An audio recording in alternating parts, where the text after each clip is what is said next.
हम उस cross border firing में हमने पाकिस्तान की कई पोस्टों को भारी नुकसान पहुंचाया और हमारा खुद का कोई भी नुकसान नहीं हुआ।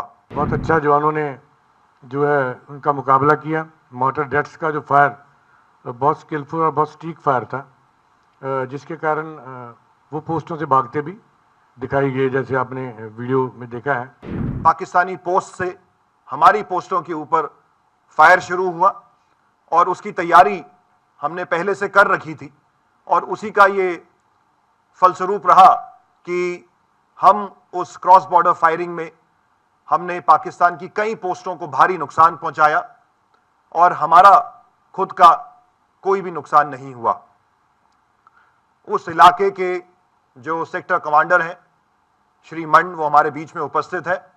मैं अब उनसे अनुरोध करूंगा कि वो चंद शब्दों में आपको उस घटनाक्रम के बारे में अवगत कराएं। डीआईजी इंद्रेश्वर नगर। धन्यवाद श्रीमान।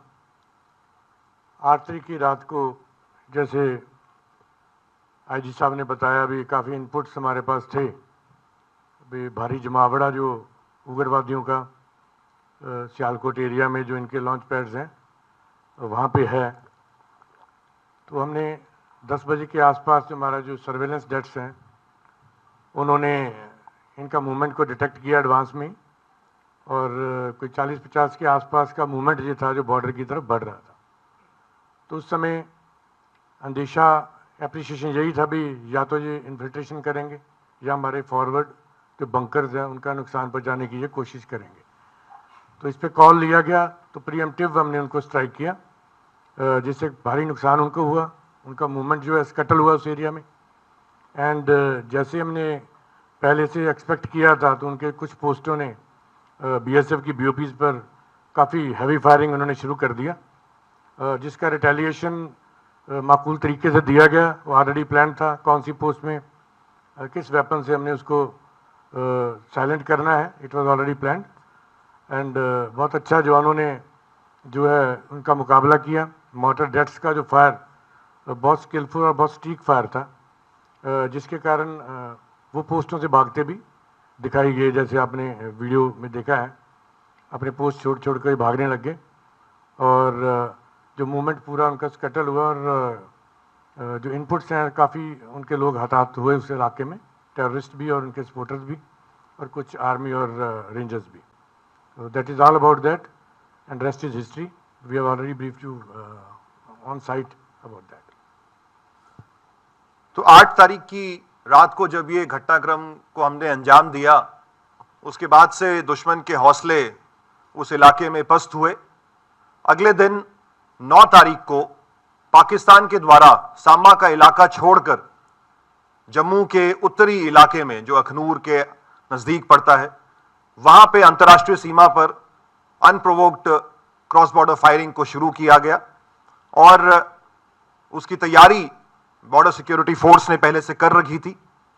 और 9 और 10 को भारी बमबारी बीएसएफ के द्वारा पाकिस्तान के बॉर्डर बेल्ट पे करी गई।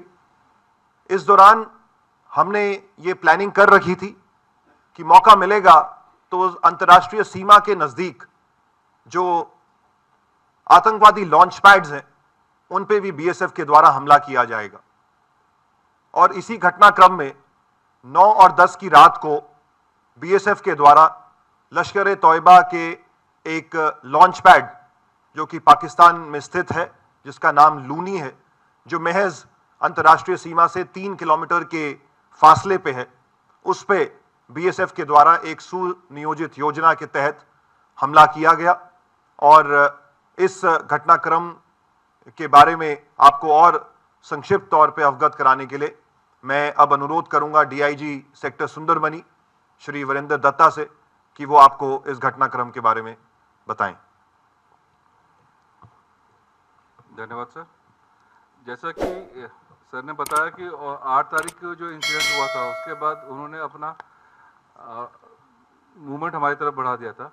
इसी संदर्भ में हमारे पास एक इंफॉर्मेशन आई थी जहाँ पे कि बताया गया था कि 18 से 20 मिलिटेंट का लूनी में होने का न्यूज़ है, और वो उनका एक्सपेक्टेड ये था कि वो जो है क्रॉस बॉर्डर फायर का फ़ायदा उठाते हुए वो इन्फिल्ट्रेट करेंगे, सो दैट बाद में जाके हिंटरलैंड के अंदर ये हमारी आर्म फोर्सेस के या हमारे कैंपसेस को ये टारगेट कर सकें।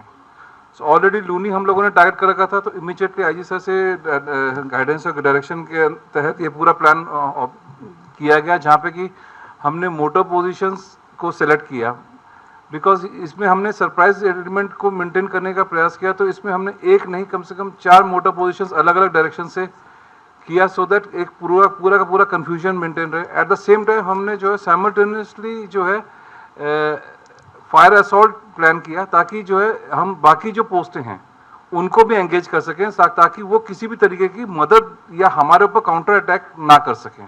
तो एक बहुत ही कोऑर्डिनेटेड वेल प्लान ऑपरेशन था, जहाँ पे कि हमने 2 फेजेस में उसको किया, ताकि हम मैक्सिमम जो है उस पर कैजुअलिटी इन्फ्लिक्ट कर सकें, एंड वो हम अचीव भी कर पाए। एंड लूनी पूरी तरीके से डिस्ट्रॉय भी हुआ, और उनको काफ़ी कैजुअलिटी का सामना करना पड़ा। ना सिर्फ उनको, बनस्पत की जो डाइवर्जनरी टैक्टिक्स के तहत हमने उनकी BOPs को एंगेज किया, उसके अंदर भी उनकी काफ़ी पोस्टें जो पूर्णतः क्षतिग्रस्त हुई, and it was a successful operation. Thank you DIG साहब। इसी के साथ साथ 9 और 10 की रात को जब आरसपुरा सेक्टर के इलाके में भी फायरिंग चल रही थी, जिसमें दोनों ही तरफ से पिच्ड बैटल्स लड़ी जा रही थी, तो BSF डटी रही, और उस इलाके में भी एक पाकिस्तानी लॉन्च पैड मस्तपुर के बारे में हमें 7 मई से पहले कुछ इनपुट्स आए थे। तो BSF के द्वारा उस लॉन्च पैड को भी टारगेट किया गया, और उस इलाके में जो हमारी कई बटालियंस के ऊपर फायर आया और किस प्रकार हमने पाकिस्तानी बॉर्डर एसेट्स को नुकसान पहुंचाया, उसके बारे में बताने के लिए मैं अनुरोध करूंगा DIG sector headquarters Jammu Shri Chitrapal से कि वो आप सबको ब्रीफ करें। जैसा कि IG सर ने बताया है कि 9 तारीख की शाम को मेरे जो सेक्टर आरएसपुरा में काउंटर पार्ट की तरफ से बहुत ही मतलब टारगेट किया गया पोस्टों को। तो उसमें तकरीबन 9:15 बजे हमारी एक पोस्ट काउंटर पार्ट ने फायर शुरू कर दिया। पहले उन्होंने फ्लैट ट्रेजेक्ट्री वेपन से फायर किया, उसके बाद उन्होंने मोटर से फायर किया, और पिन पॉइंट वो हमारी पोस्टों को निशाना बना रहे थे। साथ में वो हमारे गाँव को भी निशाना बना रहे थे, जिसमें एक इंटरसेप्शन में ये सुनने में आया कि वो बोल रहे थे कि अब्दुलिया को हिट करो, अब्दुलिया को हिट करो, क्योंकि ये अपना रेजिडेंशियल पूरा एरिया है और उसको हिट कर रहे थे। इसका हमारे जवानों ने बहुत ही मुस्तैदी से इसका जवाब दिया, फिटिंग उनको रिप्लाई दिया मोटर से और फ्लैट ट्रेजेक्ट्री वेपन से। सुबह 4:30 बजे करीब फायर थोड़ी सी उस समय कम हो गई थी, और उस समय ड्रोन की एक्टिविटी उन्होंने बढ़ा दी, और ड्रोन की जैसे एक्टिविटी बढ़ाई, फिर उन्होंने अकस्मात 5:15 बजे करीब दोबारा से उन्होंने सभी पोस्टों पे दोबारा फायर किया, और हमारी एक BOP ने जो पोस्ट से थी हमारी मोटर पोजीशन, उन्होंने मस्तपुर जो काउंटर पार्ट के एरिया में एक लॉन्च पैड था उसको पूरी तरीके से उसको तबाह किया। और बार बार ये उसकी खबरें आ रही थी कि ये लॉन्च पैड है, इससे वो अपने मिलिटेंटों को हमारे एरिया में भेजने की उससे कोशिश करता है। तो उसको हमने बिल्कुल तबाह किया, और उनकी पोस्टों को हमने टारगेट किया, और उसमें उनकी पोस्टों के बंकर्स थे, उसके कम्युनिकेशन टावर्स, जिससे वो हमारे ऊपर निगरानी रख के और पिन पॉइंट फायर गिरा रहे थे, उनको हमने तबाह किया।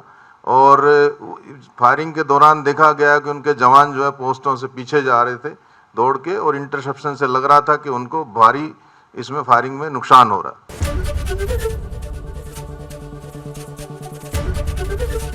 ABP गंगा, खबर आपकी, जुबान आपकी।